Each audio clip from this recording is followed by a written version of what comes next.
ഓം ശ്രീ ഗുരുഭ്യോ നമ. ആശ്രമത്തിലെ ആദ്യകാലം. കളരിക്ക് മുന്നിലിരുന്ന് ഒരു വിദേശി യുവാവ് പുകവലിക്കുന്നു. അതുകൊണ്ട് വന്ന ഒരു സ്വാമി സൗമ്യമായി പറഞ്ഞു, ഇവിടെ ഇരുന്ന് പുകവലിക്കരുത്, വലിക്കണമെങ്കിൽ പുറത്തുപോയി വലിച്ചുകൊള്ളൂ. യുവ സാഹിബിന് അതിഷ്ടമായില്ല. താൻ ആരെന്നെ നിയന്ത്രിക്കാൻ, എന്റെ കാര്യം ഞാൻ നോക്കിക്കൊള്ളാം. അദ്ദേഹം കോപത്തോടെ ഇങ്ങനെ പറഞ്ഞുകൊണ്ട് അമ്മയ്ക്കരികിൽ ചെന്നു. സ്വാമി തന്നെ നിയന്ത്രിക്കാൻ വന്നവരും അമ്മയോട് അറിയിച്ചു. അമ്മ പറഞ്ഞു, മോനെ, എല്ലായിടത്തും നിയമമുണ്ട്. മോന്റെ നാട്ടിൽ വലതുവശം ചേർന്ന് വണ്ടി ഓടിക്കണം, അതാണ് നിയമം. ഭാരതത്തിലോ ഇടതുവശം ചേർന്നു.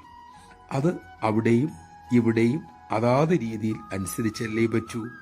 വിമാനത്താവളങ്ങളിലും നിയമമുണ്ട്, അനുസരിക്കേണ്ടതല്ലേ അതും. ആശ്രമത്തിൽ പുകവലിക്കരുത് എന്നത് നിയമമാണ്. അമ്മയുടെ വാക്കുകൾ യുവ സാഹിബിന് ഇഷ്ടമായില്ല.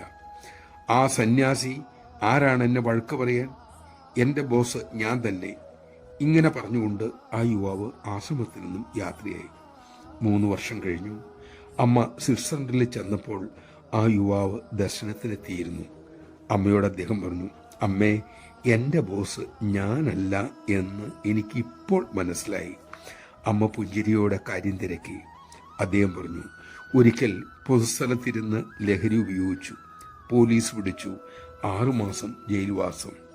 ഈ സംഭവം ഒരിക്കൽ പരാമർശിച്ചുകൊണ്ട് അമ്മ ഇങ്ങനെ പറഞ്ഞു, മക്കളെ, അഹംഭാവം, അജ്ഞാനം ഇതൊക്കെ വരുത്തിക്കൂട്ടുന്നത് വലിയ ദുരിതങ്ങളാണ്. ചിലർക്ക് പറഞ്ഞാൽ മനസ്സിലാകില്ല, അനുഭവിച്ച് തന്നെ പഠിക്കണം. എന്ത് ചെയ്യാനാണ്?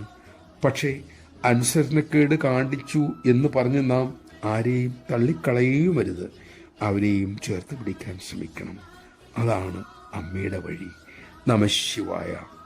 മനസ്സിൻ്റെ വാസനകളുടെ അടിമകളാണ് നമ്മിൽ ഭൂരിഭാഗവും. അതറിഞ്ഞ് ജീവിക്കുക, മറ്റുള്ളവരെ ഉൾക്കൊള്ളുക. അമ്മയെ നമ്മുടെ ബോസായി സർവാത്മനാ സ്വീകരിക്കുക. അപ്പോൾ വഴിതെറ്റാതെ മുന്നോട്ട് സന്തോഷത്തോടെ പോകാനാകും. നമുക്കതിന് കഴിയട്ടെ.